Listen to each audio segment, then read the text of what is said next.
자, 이제 보안보살장에 들어갑니다.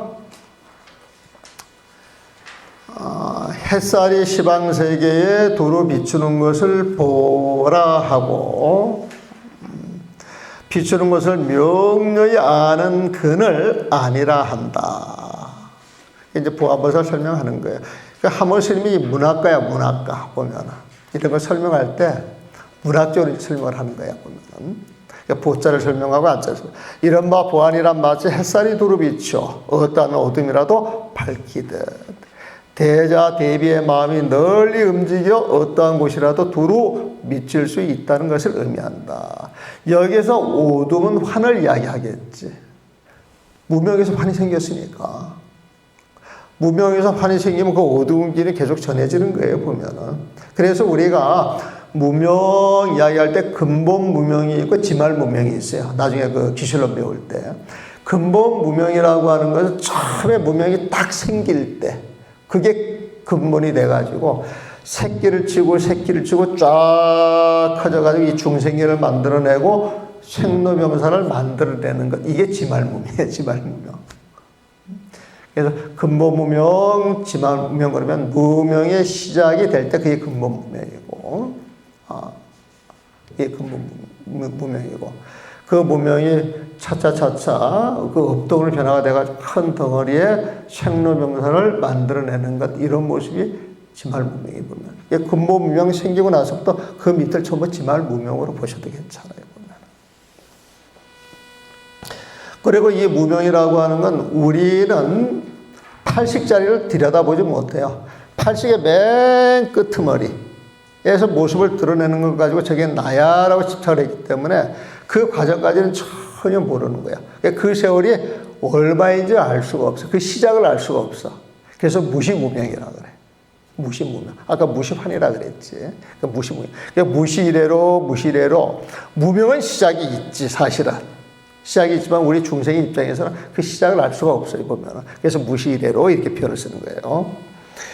보현보살을 이어 보안보살이 질문하는 것은 무엇 때문인가? 문서는 깨달음을 나타내고 원각을 이야기했다는 거예요. 보현은 그 수행의 이치를 드러내요. 근데 그 원각에 후련 무명이 생겨서 이 세상이 무명으로 덮여버렸는데, 헛개비 같은 무명으로 덮여버렸는데, 그걸 제거를 해야 본래를 찾아간다는 거예요. 그래서 수행의 이치를 드러내요. 깨달음과 수행의 이치가 이미 드러났으나 수행을 일으키는 방편은 밝기가 어려웠다. 환을 알면은 바로 그 자리에 깨닫게 됐지만은 이 환을 하나하나 없앨 때는 이걸 어떻게 없애지? 환을 떨쳐야 되는 건 알았어요. 이 환을 어떻게 떨치지? 이제 그 방편을 보안장에서 제시한다 이 소리겠죠. 그러므로 보안보살이 그 관한바로서 수행을 일으키는 방편을 삼아 이 관한바로서 헛개비의 그 실상을 본다 이 소리예요. 관한바로서. 응? 그래서 보안보살이 두루 보는 그 안목으로서 관한바라서 이 세상을 첫 본 그 결과로서 수행을 일으키는 방편을 삼아 널리 일체 중생의 환 같은 삼매를 수습하여 여환 삼매라 그랬죠. 앞에서도 한번 나왔던 것 같아요. 환 같은 삼매를 수습하여 열의 대정멸회에 증득하여 들어가게 하고자. 열애는 부처님이죠. 대정멸회 그랬어. 자, 대자가 나오면 무조건 뭐? 부처님 마음이에요. 그 부처님 마음은 또 다른 말로 정멸이라고 하게 돼, 정멸. 정멸이라고 하는 글자는 멸, 모든 12분별을 없애서, 모든 하늘을 없애서, 부동인 영원히 고요한 그 부처님 마음, 그 고요한 경계, 요걸 정멸이라 그런단 말이에요. 그 정멸, 그 부처님의 마음 그 자리에 들어가면 그 끝이 없어. 그 깊이가 한량이 없어. 마치 바다 같아 보면. 그게 대정멸해. 대자도 부처님 마음, 정멸도 부처님 마음, 족도 부처님 마음, 물도 부처님 마음, 해도 부처님 마음이야. 그러니까 대정멸해. 그래서 이 숫자만 이렇게 그 단어를 이렇게 조립을 해가지고 멋진 말 하나 만들어낸 거예요 보면. 그 바다처럼 그 부처님 마음자리를 증득하여 들어가게 하고자 수행을 일으키는 방편을 가르쳐 주시도록 부처님께 간청하는 것이다. 자타의 신심이 나와 남들의 그 몸과 마음이 환 같아. 환이어서 본래 공하고 화기분은 없는 거잖아요. 그게 공이란 말이에요. 본래 공하고 본보와 성인의 의보와 정보가 하나의 경계로 통하여 여기서 의보하고 정보라고 하는 말이 나왔습니다. 의보는요 우리가 살아가는 세상을 이야기를 합니다. 기세관이라고 이야기를 합니다. 기세관. 의보는 정보라고 하는 것은 우리 업의 결과로 봤던 이 몸뚱아리를 이야기해요. 이 정보 그러면 굉장히 좋은 말 같은데 사실은 중생의 몸을 이야기하는 거야. 의보 정보할 때 그때 정보는 유정, 마음을 갖고 있는 중생을 가르쳐 보면은 그래서 의보 정보 이건 쉽게 말하면 중생들과 이 세상 그렇게 보시면 돼. 그래서 이 세상을 그 의보를 기세관이라고 이야기를 하고 그 유정을 이제 중생이라고 이야기를 하죠 보면. 여러분들은 앉아서 그냥 그저 받아먹는 거예요. 이게 도대체 무슨 말인가 우리 고민 많이 했어. 정말 고민 많이 했어 보면. 그래서 본보와 성인의 의보와 정보가 하나의 경계로 통하여 우리가 이 경을 보다가 하나로 이렇게 딱 모아지는 거 있잖아요. 원흉이라고 하는 표현이 나오지. 그러면 그거는 전부 공성을 이야기한다. 그렇게 이해를 하시면 돼요. 어저께 같기도 하고 다르기도 하다. 그래 같다라고 하는 그런 표현은 부처님 마음자를 이야기해. 본디 마음을 이야기해 보면. 다르다 이렇게 이야기하는 것은 그 부처님 마음이 인연이 주어져가지고 어떤 모습을 드러냈을 때 그런 형상이 있잖아. 인연 주어지는 형상. 그 형상으로 봤을 때는 다른 거야.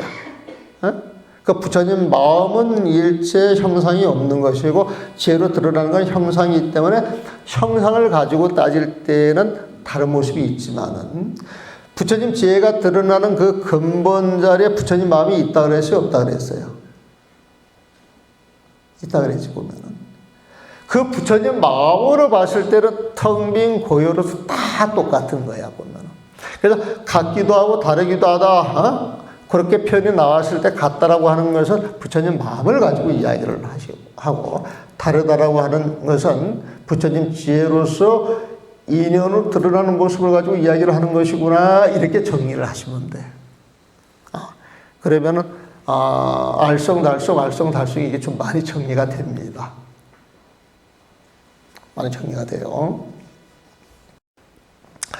의보와 정보가 하나의 경계로 통하여 세상에 대한 집착이 끊어지고 나에 대한 집착이 끊어져서 부처님 마음자리로 이 모든 걸 드러냈다 이 소리에 보면은 오직 하나의 청정이 나오죠. 오직 하나의 청정으로서 항상 법계에 두루하니 항상 법계에 두루하니 이것이 보안보살이 관한 내용이다. 이것으로 방편을 삼아 관한다면 청정성을 가지고 이제 관하는 거야. 그의 잘못된 길을 섭렵하지 아니하고 바로 깨달음의 바른 길을 밟아간다. 내 몸과 마음에 대한 집착을 떨고서 내 마음이 청정하고 그 청정한 안목으로 세상을 보게 되면 모든 세상이 다 청정해진다는 거예요. 모든 세상 자체가. 그래서 내 한 몸이 청정함으로 인하여서 모든 중생이 청정해지고 그 중생들이 살아가는 세상이 청정해지고 불공다가 다 청정해지는 거예요. 그래서 이 세상을 제대로 바꾸려고 그러면 내 마음을 바꿔야 되는 거야. 내 마음 보면은. 세상 사람들은 바꾸려고 그러면 제도를 바꾸려고 그러고 어떤 시스템을 갖추려고 그러는데 사람이 바뀌어야 진짜 바뀌는 것이다. 맨날 시비 다툼하는 놈들은요. 제도를 바꾸고 법규를 바꿔줘도 거기에서 다 흠을 찾아가지고 또 지들 살기를 다 찾는다. 그래서 이 법이라고 하는 것은 최악으로 인간성이 말살됐을 때 쓰는 법이야 사실은. 그래서 맨날 법 가지고 하는 이야기는 우리가 지금 말세 중에 말세 인간성을 다 상실하고 살아가고 있고 그렇게 생각하시면 돼. 그건 내 이야기가 아니고 옛날 군자들 이야기. 옛날 어른들이 하시는 말씀이야 보면. 도가 사라져서 덕을 따지고 덕이 사라지니까 사람 사는 질서를 이렇게 만들어내는 거예요 보면. 이인의 예지시나 그러잖아요. 이인의 예지시 보면. 그래서 그러므로 그것을 바른 방편을 하고 나 자신이 밝혀 내가 청정해가지고 그 청정한 힘으로 수행을 해야 그게 바른 방편이지. 예? 그걸 떠나서 하는 수행은 바른 방편이 못 돼. 정관, 정사유, 정수행이 못 되는 거예요. 보면. 그래서 그 간을 바른 사유라고 하니 이것에 의지하여 수행을 일으키면 어찌 수행이 이루어지지 않을 것이며 어찌 환이 여여지지 않겠는가 말이야. 수행을 이미 완성하고 환을 이미 여여 다 떨어졌으니 저 원각에 깨달아 들어가지 못할까 어찌 근심하겠는가. 이것이 보안보살이 보현보살을 이어 부처님께 질문하는 이유이다. 계속으로 이 전체적인 내용을 이제 정리를 합니다. 무명의 환 여의려는 최선의 방편. 우리가 무명 속에 살아가는데 헛기회 같은 삶을 살았는데 이걸 벗어나려면 어떻게 해야 되느냐? 원각경의 보안장을 보아야 하네. 정관으로 이 정관이라고 하는 이일체 헛개비야. 그런 마음을 놓치지 않고 본다는 거예요. 보면은. 그래서 정관으로 신심의 환멸해 버리면 몸과 마음 이 환덩어리 자체가 사라져 버릴 것 같으면 탁민 공성을 보아서 일체 집착이 떨어져 버릴 것 같으면은 일체 집착이 떨어진 그 마음은 청정하고 청량한 그 마음대로 빛이 나오는데 뚜렷해. 온 세상을 비치니까 뚜렷한 빛. 바로 이게 부처님 경계더라. 그래서 개성말 성만 한문으로 봐드릴게요. 욕지 이환, 화를 떨쳐 화를 여의려는 최선의 방편을 최선방이야. 최선방. 최선의 이 방은 방편을 줄인 거예요. 보면 화를 여의려 최선의 방편을 욕지 알고 싶다면. 야응간 봐야 한다. 야응간치야 봐야 한다. 무엇을? 보안장. 원각경의 보안장을 야응관치 보아야 한다. 그 보안장을 통해서 신심환 의정 관멸하면 이거는 의보 정보가 아니고 정관이야. 신심한 몸과 마음 이 환덩어리를 정관에 의지하여서 세상의 실제를 바로 볼 수 있는 그 힘에 의지하여서 그 신심의 환을 없앨 것 같으면은 없어진 그 자리에 청정 원명, 없어진 그 자리에 그 마음은 청정, 맑디 맑으면서 원명이 혹시 밝은데 불경찬이라. 그 자리에서 부처님의 온갖 경계가 참 빛나게 드러나는 것이다. 그랬어요.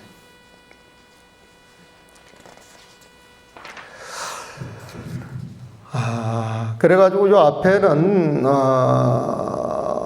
앞에 내용과 비슷하게 또 질문한 내용인데 107페이지 한번 읽어보시죠. 이때의 보안보살이 대중마 세상에 일어나 부처님의 날에 이만을 좋아하려 예배하고 종교의 글씨로 우측으로 3번 돌며 두 무릎을 땅에 대고 손을 모으면서 부처님께 사례었다. 크게 자비로우신 세상이시여 알아오건대 이 법의 모든 보살과 말세의 일체 중생을 위하여 보살의 수행 정찬을 말씀하여 주옵소서. 또한 이것을 어떻게 살아가며 어떻게 그 자리에 머물러야 합니까? 중생들이 아직 깨닫지 못했다면 무슨 방편으로 그 가르침을 알아듣도록 하겠습니까? 세존이시여 만약 저 중생들이 다른 방편과 다른 사유가 없다면 부처님께서 같은 상면에서라는 것을 보고도 마음이 미용 그릿하여 본각에 깨달아 들어갈 수 없습니다. 알아오건대 자비심을 일으키어 저희와 말세의 중생들을 위하여 임시로 방편을 sam하여 주옵소서. 이 말을 마치고도 채찍지하며 이와 같이 거듭세번 청함으로 부처님의 가르침을 간청하였다. 109페이지도 한번 읽어보세요. 그 앞에는 쭉 설명했던 것이고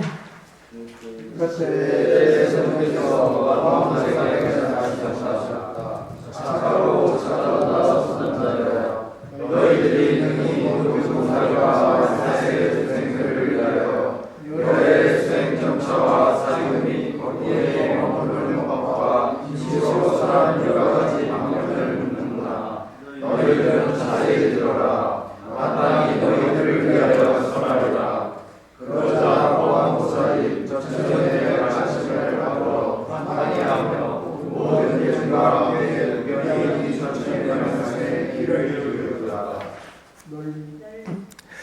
그래가지고 처음에 이제 뭘 가르치냐면은요, 우리가 수행을 하려 그러면은 먼저 우리 몸까지 마음까지를 바로 해야 된다는 거예요. 보면 아름답게 살아야 된다는 거야. 아름답게. 그래서 수행자가 몸까지 마음까지를 바로 하고 아름답게 사는 것은 계율을 지키고 사는 거야. 계율 보면. 근데 계율을 지키세요 그러면은 부담스러워요? 부담스럽지 않아요? 계율 지키세요 그러면 부담스러워요? 부담스럽지 않아요? 왜 대답들을 안 해요? 일반적으로 다른 사람들이 부담을 가져요? 안 가져요? 갖지. 부담 가지면 짐을 지우는 거잖아요, 보면. 근데 이 계율이라고 하는 것은요, 부처님 모습대로 살아가는 것이거든. 근데 계율을 가지세요. 그러면 이렇게 뭘 규제하는 것 같은데, 부처님처럼 아름답게 사세요. 그러면은 이게 좀 부드럽지 않아? 그래서 내가 초바심 자경문 번역할 때,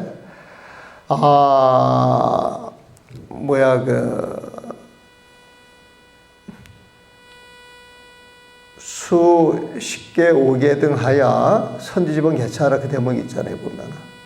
부처님의 아름다운 삶, 오계 십계를 받아서, 이렇게 이제 번역을 해. 계율 오계 십계를 받아라. 그런 소리가 아니고. 그래서 그런 것도 좀 뭐 요령인 것 같더라고, 요령 보면은. 요령보다는 이제 사람들한테 편하게 이제 전달해주는 그 방편을 이제 쓰는 거지. 그래가지고, 일단은 우리가 부처님 가르침을 통해서 수행을 할 때에는 부처님이 이렇게 살아라 그런 걸 받아들여야 돼 보면. 그래서 먼저 계율을 가지고 사마타 행을 해야 돼. 사마타. 마음을 고요히 해야 된다. 한적한 장소에서. 그러면서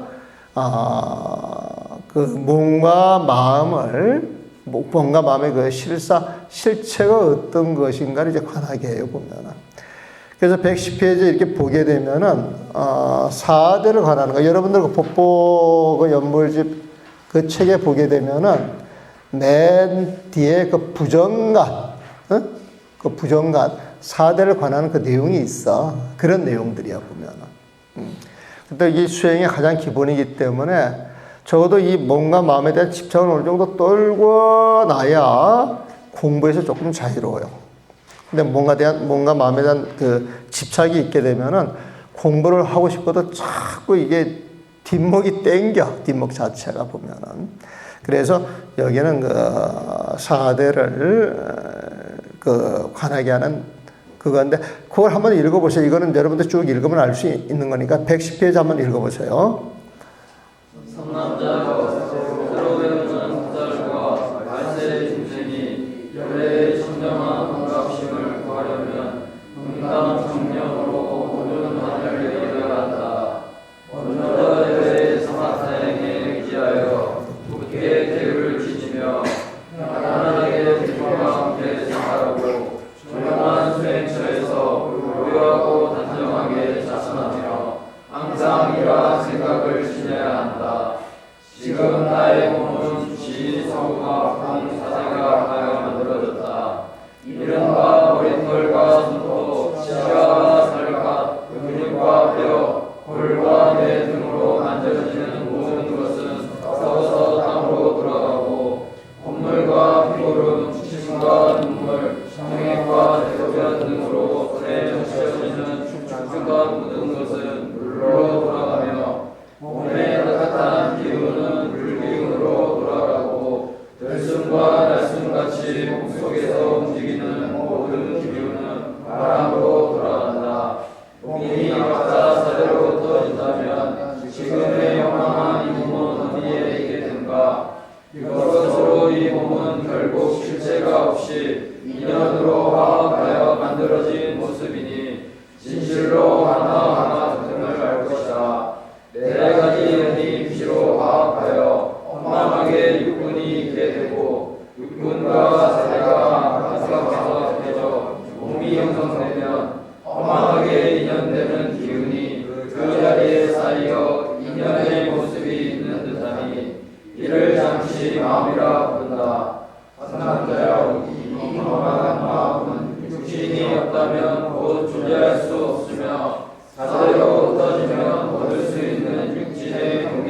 없다. 그 가운데 인연의 경계가 각기 흩어져 없어지면 마침내 볼 수 있는 단연된 마음도 없다. 자, 읽으시면서 이건 내가 잘 모르겠다 하는 부분이 어디예요?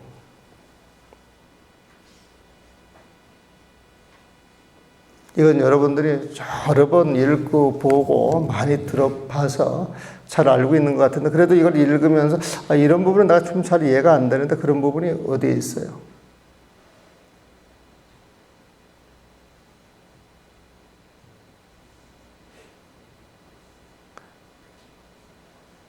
월심선에 어디 다 알겠어? 네, 이를 잠시 마음이라 부른다. 그러니까 이제 우리가 지수합동 4대로 뭉쳐져가지고 육군이 생겼잖아요, 보면은.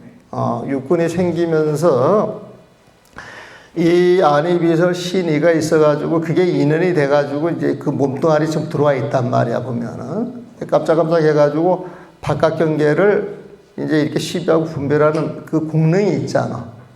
응? 근데 이렇게 시비하고 분별하는 그 공능이 있는데 인연이 바뀜에 따라서 그 마음도 늘 바뀌는 거거든. 그렇지? 근데 우리는 내 마음 하면은 내 마음이 영원해야 되는데, 그런 마음이라고 하는 것도 가만히 들여다보면 수시로 잠깐 바뀐단 말이야, 보면은. 그러면서 이 육신이 흩어지게 되면 그 마음도 떠나가잖아, 보면은. 그래서 이 몸뚱아리에 어떤 인연된 기운이 모여가지고 잠시 분별하는데, 이건 잠시 있다 가는 것이지 영원한 게 아니야. 잠시 있다 이렇게 시비 분별하고 하는 것을 잠시 마음이라 불러주는 것이지, 그 실체는 있는 것이다, 없는 것이다. 그거 이야기하는 거야. 여기서 말하는 마음하고 식하고 무슨 차이입니까? 원래 중생의 마음을 식이라고 많이 이야기를 합니다. 똑같은 건데. 똑같은 거예요. 그래서 나는 그 식, 그러면 아르마리식이라고, 아르마리라고 저는 표현을 많이 해요. 아는데 아리. 가슴앓이 한다고 그래요, 가슴앓이. 그러니까 아르마리도 병이라, 사실 마음의 병이야, 보면은. 중생의 12시 분별식은 아름아리인데, 그렇게 12 분별해서 인식하는 걸 식이라고 그러거든요, 보면은. 그래서 식이라고 하는 말이 나오면은, 그냥 그 마음, 중생의 마음, 아름아리, 이렇게 봐주시면 됩니다, 보면. 그래서 우리가 유식할 때, 유식할 때 그 식은 중생의 마음이야. 오로지 이 세상 모든 것은 식일 뿐이다, 그 소리거든요, 보면은. 이거 다른 말로 말하면은 유심하고 같은 말이야, 보면은. 그래서 유식에서 이 세상 모든 것 생겨나는 것은 알고 보면 이 식이 만들어낸 것이지 원래 있던 게 아니라 그래, 보면. 그래서 그 식을 8식으로 나누죠, 8식. 그래서 8식 밑에 7식이 있고, 7식 밑에 6식이 있고, 6식 밑에 전 5식이 있어. 이 5식은 성격이 좀 비슷해, 보면. 안이, 비설, 신. 안식 눈으로 딱 봤을 때, 처음 봤을 때 분별이 없어. 원래 안식할 때, 처음에 볼 때는 분별이 없는데, 보고 난 다음에 분별심이 딱 달라붙는 거야. 육식이 달라붙어 보면은. 그래서 중생들은 전 5식이 육식하고 거의 동시에 씌어지기 때문에 그냥 육식 해가지고 한꺼번에 묶어서 봐. 근데 유식을 보게 되면은 전 5식을 이렇게 띄어내가지고 전 5식은 8식에 가까워. 전 5식은 원래 분별하는 게 없어. 눈이 분별하는 게 없어. 마음이 분별하는 것이. 기가 분별하는 게 없어. 마음이 분별하는 것이지. 그래서 듣고 봤을 때 마음이 딱 달라붙어가지고 거의 육식처럼 활동을 하기 때문에 전 5식도 육식에 같이 집어넣는 거예요, 보면. 하지만 이걸 더 세분하게 되면 안이, 비설, 신, 이 육군은 분별하는 힘이 없어. 그냥 느끼고 볼 뿐이지, 보면은. 그래서 그걸 전 5식으로 이렇게 띄어냅니다. 그래서 5식에 대한 설명이 따로 있고, 6식에 대한 설명이 따로 있고, 7식에 대한 설명이 따로 있고, 8식에 대한 설명이 따로 있어요, 보면. 유식 30성은 기본적으로 배워야 될 것 같더라고. 유식 30성은 보면은. 그래서 요십 30송을 기본적으로 배워가지고 유식에 대한 기본 개념이 이렇게 성립이 되면은 공부하는데 엄청 도움이 됩니다. 그리고 옛날에 큰 스님 치고 그 유식의 원리를 활용 안 하신 분이 없어요, 보면. 특히 우리 백년암 스님 같은 경우에는 엄청 활용을 해. 목소리도 큰데 마구니 그 마구니가 그 유식의 그 팔식을 이야기할 때가 되게 많아요, 보면은. 그러면 식을 채로 보십니까? 용어로 보십니까? 식이요? 중생의 입장에서는 채로 봐야 되겠지. 분별하는 성품이니까. 그 분별하는 성품이 하나하나 분별로 드러나는 걸 봤을 때 그건 용이 되겠지. 용이. 그리고 중생심에서 그 식에서 분별되는 모습들이니까 그 분별되는 모든 모습은 중생의 모습이 되겠어요? 부처님의 모습이 되겠어요? 중생의 모습이 되겠죠, 보면. 우리 지난 시간에 최상령 이야기할 때 부처님 마음 그 자리에 그 바탕, 거기는 일체 12분별이 떨어진 자리야. 그래서 그 마음에 쓰여진 온갖 모습이 드러난 모습은 전부 부처님의 모습이기 때문에 우리가 보신 깨달음의 결과로서 세상 자체가 전부 부처님 모습으로 드러난다. 그래서 원만 보신 노사나무. 이게 이제 상대라고 이야기를 했잖아요. 상에 속했잖아요, 보면. 그런데 우리 중생들은 그걸 모르니까 하나하나 내 부처님, 우리 스님 해서 한단 말이야, 보면. 그걸 이제 용대라고 하는 거예요, 보면. 그런데 중생심, 아까 식을 중생심이라고 그랬죠, 마음. 분별하는 성품이 중생심의 그 특성이란 말이야, 아상을 가지고.